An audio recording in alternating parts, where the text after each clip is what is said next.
Hi guys, iStories here. Welcome back to my channel. Today guys, I have a story for you titled, Am I the a-hole for refusing to share my vacation home with my in-laws for 6 months after they sold their house without consulting me?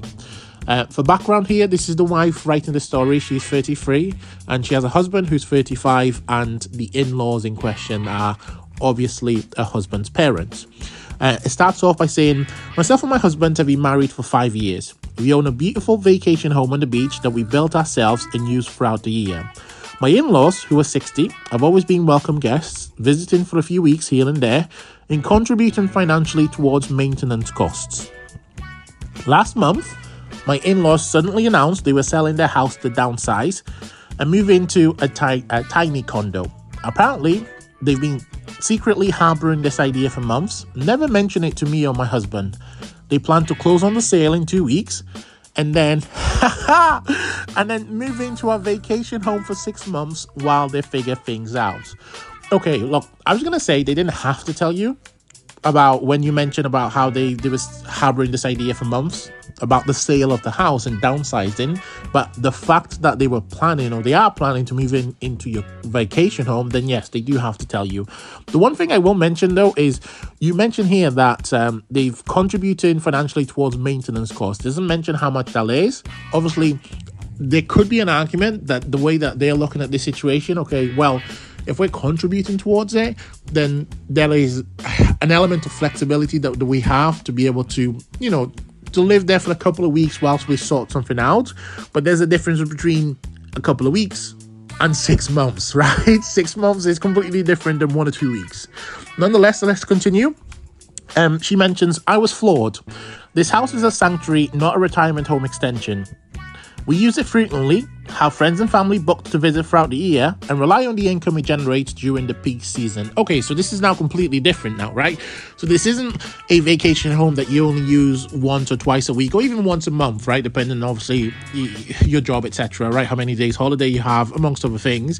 This is something that I'm guessing you use through booking.com, and you rent out to people and you use that towards paying the mortgage on the property or for some additional income. So the fact that your in-laws will be there for 6 months is detrimental, right? So this is completely different than what I initially thought and how I initially perceived it at the start. Nonetheless, it continues. My in-laws, on the other hand, haven't lifted a finger on the property themselves and contributed only minimally. Wow, okay, so when you say then that they contributed financially towards a maintenance cost, it's basically minimal. Now, you don't mention how much in terms of monetary value, the minimality is, but I'm guessing a couple of dozens of pounds, dollars, whatever the amount is. Not enough for them to live there for 6 months, 100%.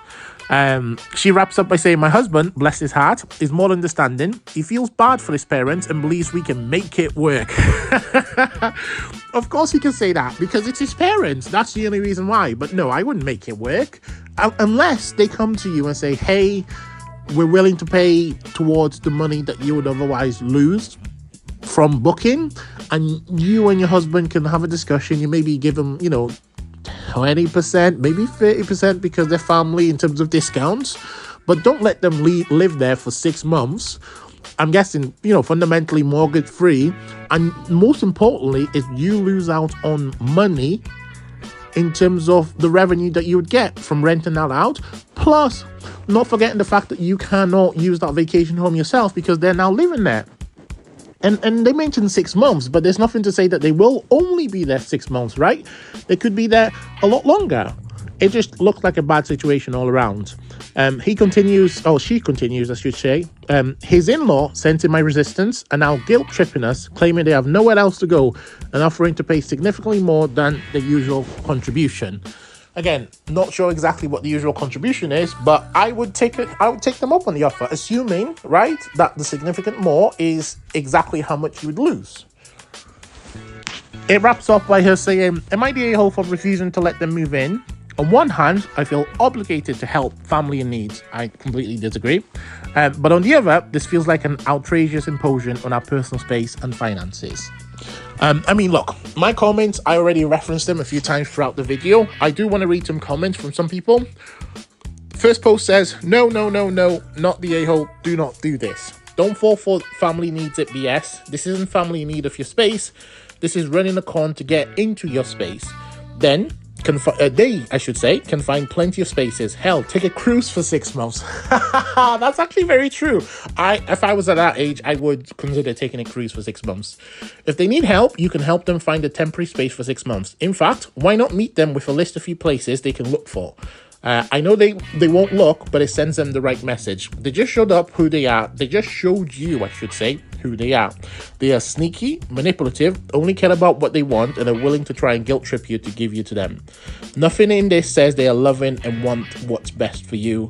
What do they even mean, figure things out? It sounds like they don't have a plan and are just expecting to move in and stay forever. And it kind of goes in with what I said, right? In 6 months, they haven't really set any sort of goals. There's no structure around it. It's more like, hey, we plan to stay here for 6 months, but there's nothing in concrete that would happen. Okay, what's going to happen in this 6 months? This post wraps up with him saying, once they've established residency, you can't just evict them. You need to go through a process. Since your husband can't say no now, do you really expect he'll be able to say no later? One last post I want to read, guys. Someone says, no effing way. They should have things figured out before they sold their house. How do you know if they even plan on moving out? Where is their furniture going? This would be a marriage-ending decision for me. And I mean, look, that's the end of the story, guys. Let us know your thoughts in the comments, and I'm out.